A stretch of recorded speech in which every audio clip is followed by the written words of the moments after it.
5 investasi ini bikin gue punya 15 miliar termasuk properti sebelum umur 35. Tapi semua orang cuma bilang lo harus investasi, bikin uang lo kerja buat lo. Tapi nggak ada yang bilang harus investasi apa. Apalagi sekarang market lagi nggak stabil, perang, AI, jadi takut bingung yang bener yang mana. Gue Pandeka, konsultan keuangan, dulu gaji UMR, tabungan pas-pasan, tapi alhamdulillah bisa nyentuh jutaan dolar lebih pas umur 35 tahun. Tapi gue sadar cara-cara di video ini kalau lo praktekin lo bisa tembus miliaran juga. Yuk sikat! Investasi pertama ini jujur bakal bikin lo kaget. Karena mungkin lo mikir gue bakal bilang saham atau properti atau emas. Yes, kita bakal bahas itu, tenang. Termasuk yang bikin gue dapat penghasilan pasif ratusan juta rupiah. Tapi waktu gue mulai, gue nggak punya uang buat investasi. Gaji 2,5 juta bro, tinggal di Jakarta. Makanya investasi pertama yang bikin gue jadi miliarder adalah investasi ke diri sendiri.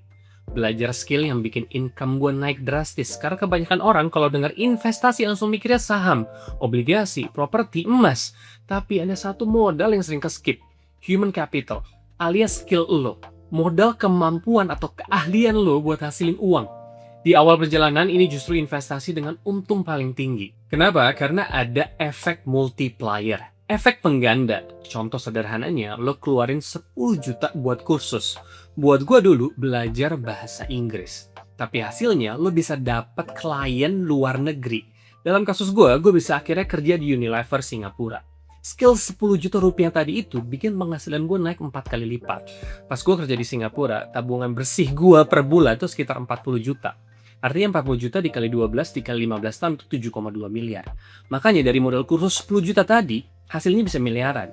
Tapi ceritanya belum selesai di situ. Kalau 40 juta itu lo invest lagi ya ke paket saham misalnya ETF global kayak ACWI yang udah gue jelasin di video ini, dengan untung sekitar 10% per tahun bisa jadi 15 miliar dari modal awal 10 juta tadi. Makanya untungnya bisa tembus 150.000% bandingin kalau lo langsung masukin 10 juta tadi ke saham. Untungnya paling sekitar 10% per tahun. Makanya bedanya jauh banget. Investasi ke skill, nambah penghasilan naik, bisa investasi jadi lebih banyak. Investasi makin besar, hidup lo berubah drastis. Itu multiplier effect. Ingat kata Imam Syafi'i, emas di dalam tanah itu nggak berharga. Tapi kalau ada orang punya skill gali emas itu, terus dipindahin ke kota alias merantau, dan sekarang 1 kilogram emas tadi bisa jadi 3 miliar. Makanya intinya simple, kalau hidup lo mentok, gaji segitu-gitu aja, fokus lo jangan langsung ke saham atau kripto. Tapi mungkin lo kurang pindah, kurang belajar hal baru. Coba investasi ke skill baru deh. Terus bawa skill itu ke tempat yang lebih menghargai lu lagi. Jangan jadi emas yang terkubur, tapi jadi emas yang bersinar karena berani digali, berani merantau. Dan kalau masih bingung, coba tanya di kolom komen aja. Insya Allah gue jawabin satu persatu. Tapi dari umur 20-an sampai 30-an, gue invest sekitar 500 juta lebih buat les, sekolah lagi, cari mentor, workshop, dan lain-lain. Belajar leadership, komunikasi, bisnis, macem-macem deh. Apakah semuanya berhasil yang gue pelajarin itu? Enggak. Ada juga yang buang-buang duit. Tapi itu normal. Semua investasi pasti ada risiko. Tapi return atau keuntungan dari keahlian khusus yang lo pelajarin itu gede banget. Makanya lo cuma butuh 1 dari 3 yang berhasil. Dan hasilnya income gue naik dari 2,5 juta per bulan jadi ratusan juta per bulan. Kalau lo nggak investasi ke diri sendiri, ya lo bakal terus nggak punya uang gitu. Makanya yang mulai dari diri sendiri dulu. Biar siklus miskin dan nggak berkembang bisa putus. Kalau income lo masih di bawah 250 juta per tahun, menurut gue prioritaskan investasi ke skill baru dulu. Pilih skill yang lo minat biar gak sengsara, bisa dipelajari 90 hari fokus, orang mau bayar mahal. Contoh AI automation, nulis, social media, video editing, coaching, consulting, sales, marketing. Invest ke mentor atau program yang udah terbukti. Target lo tembus 250 juta per tahun secepat mungkin. Baru setelah itu ya lo bisa gas lagi ke investasi lain. Tapi di sini banyak orang salah. Income naik tapi langsung asal investasi. Padahal lo bukan cuma cari uang. Makanya kita masuk ke investasi kedua. Investasi kedua bikin uang lo berkembang dan beranak. Tapi juga terlindung dari inflasi.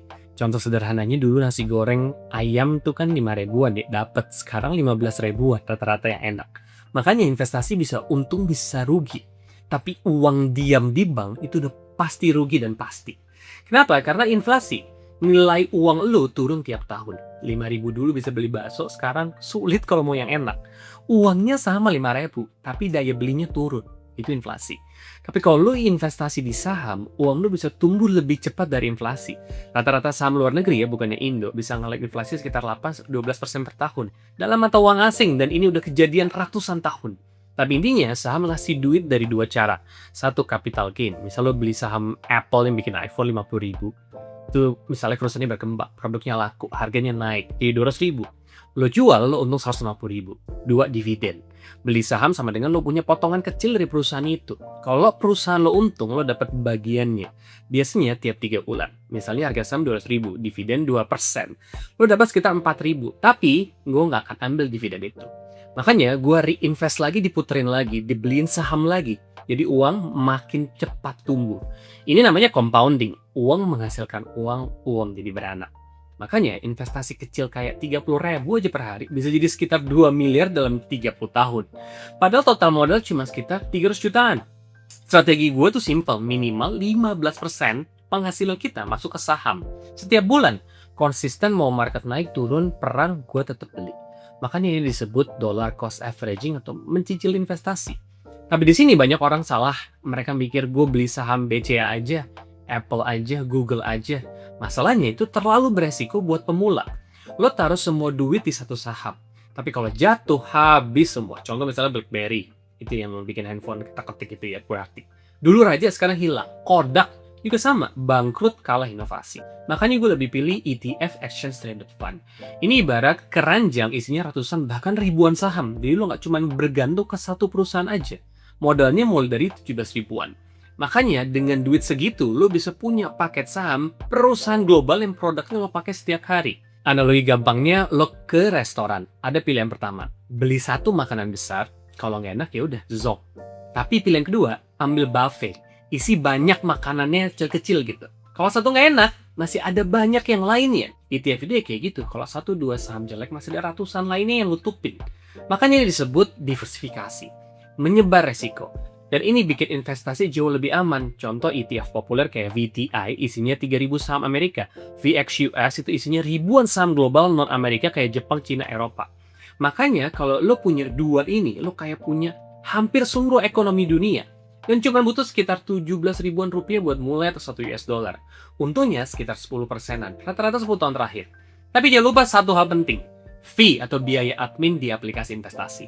Selalu cari yang di bawah 0,5%. Makanya fee kecil pun kalau dikali puluhan tahun bisa makan ratusan juta bahkan miliaran. Ini kayak biaya admin. Bandingin sama reksadana mahal yang ambil 2-4% tiap tahun. Lo untung atau rugi mereka tetap potong tuh duit lo.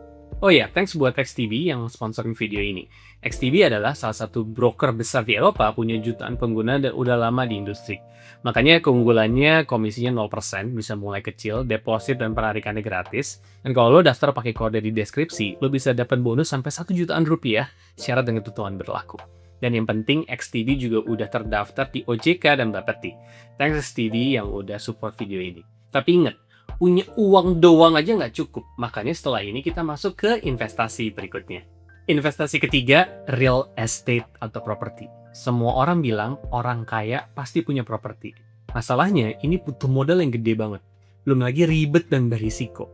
Gue pernah nih beli tanah ya, niatnya mau dibikin kos-kosan. Gue beli 261 meter persegi. Lokasinya prime banget, mantep. Gue beli dulu bayar lunas 1,7 miliar cash. Abis beli, gebleknya baru sadar sekitaran gue tuh kontrakan 2 kamar plus 1 kamar penjaga aja sekitar 40-50 jutaan per bulan gitu. Kalau kos-kosan gue 30 juta setahun atau 2,5 jutaan aja sebulan nih ya, mending ngontrak rumah dong gitu kan. Hasilnya, gue mikir-mikir, akhirnya gue jual aja deh. Akhirnya gue jual 2,3 miliar. Kelihatannya untung 600 juta. Tapi sebenarnya gue nggak untung sama sekali. Karena 1,7 miliar di tahun 2016 pas gue beli sama dengan 160 ribu Singapura dolar. 2,3 miliar pas gue jual tahun ini itu 2026 ya, itu 160 ribu Singapura dolar juga gitu. Jadi sampai ada orang bilang punya rumah dan tanah pasti untung dan aman. Gue jewer dulu sini. Jawabannya belum tentu. Dan punya kontrakan atau kos-kosan pun itu belum tentu pasif. Dan untung rumah gue kejual. Kalau enggak itu duit mati aja. Kalau ada yang pernah ngalamin coba tulis di kolom komen ya. Tapi solusinya REITs, Real Estate Investment Trust. Ini instrumen yang punya banyak properti, apartemen, mall, kantor, gudang, dan lain-lain. Lo bisa punya properti tanpa beli langsung dengan modal kecil sekitar ratusan ribu rupiah aja. Dan enaknya, sebagian besar penghasilan mereka dibagi ke investor. Alias lo dapet sewa tanpa jadi juragan tanah. Lo bisa dapat dividen tiap beberapa bulan. Dan ini termasuk income paling gampang. Yang gue punya, cek aja ETF XLRE. Ini ETF yang melacak properti global. Artinya kamu beli Rp17.000 lagi, kamu sama aja memiliki properti dunia. Untungnya not bad, 6% per tahun dalam Amerika dolar, artinya sekitar 9% per tahun jika dikonversi ke rupiah. Tapi nggak semua uang lo itu harus ditaruh di properti. Lo tetap butuh yang lebih stabil, makanya lanjut ke investasi keempat, itu adalah obligasi. Ini bakalan jaga uang lo tetap aman. Cari uang itu penting, tapi jaga uang lo biar nggak hilang itu juga sama pentingnya. Kata Warren Buffett, aturan investasi adalah satu, jangan kehilangan uang. Aturan kedua, jangan lupa aturan satu nggak boleh rugi. Makanya lo juga butuh obligasi, tapi bedanya sama saham lo punya bisnis. Obligasi lo minjemin duit ke perusahaan atau negara. Sebagai gantinya lo dapat bunga rutin kalau mau halal namanya suku. Lebih aman, tapi ini nggak bakal bikin lo kaya mendadak. Fungsinya buat stabilin portfolio aja, ngebalance, dan lindungin lo pas market lagi parah crashnya. Biasanya kalau saham jatuh, orang lari ke obligasi. Dan kalau di Singapura, 40 juta per bulan dari gaji gue itu wajib dibelikan obligasi. Kalau kalian suka aman, kalian bisa taruh 30% lebih di obligasi. Bukan buat kaya, tapi buat tetap kaya.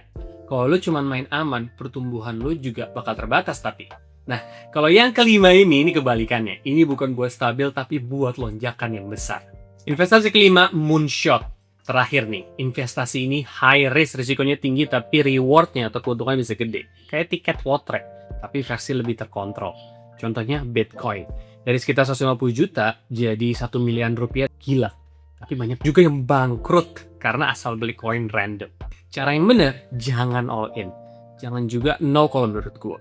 Gue maksimal cuma taruh 5% di investasi kayak gini. Gue beli ETF IBIT, ETF Bitcoin, yang bisa lo pelajarin di video ini. Tapi nggak boleh all in ya. Jadi kalau turun nggak akan ngancurin hidup lo. Karena Bitcoin kalau turun bisa minus 84%. Dan bahkan sampai 0 tak bersisa. Bukan buat semua orang investasi kayak gini, tapi kalau naik jadi loncatan besar. Tapi kalau gue boleh jujur, masalah terbesar investasi itu bukan cuma mulai dari mana. Tapi karena kebanyakan orang tuh jalan sendirian. Makanya gue bikin Nafas Kekayaan Abadi Lab, komunitas buat lo yang mau serius belajar dan bebas finansial.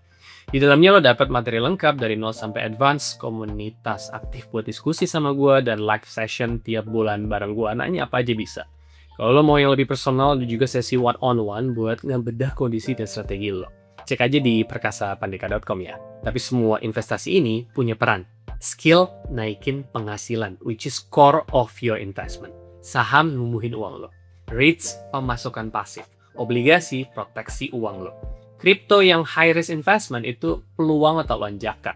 Tapi kalau kalian butuh tutorial ETF dan cara atur duit, klik di sini ya. Thanks for watching. Assalamualaikum.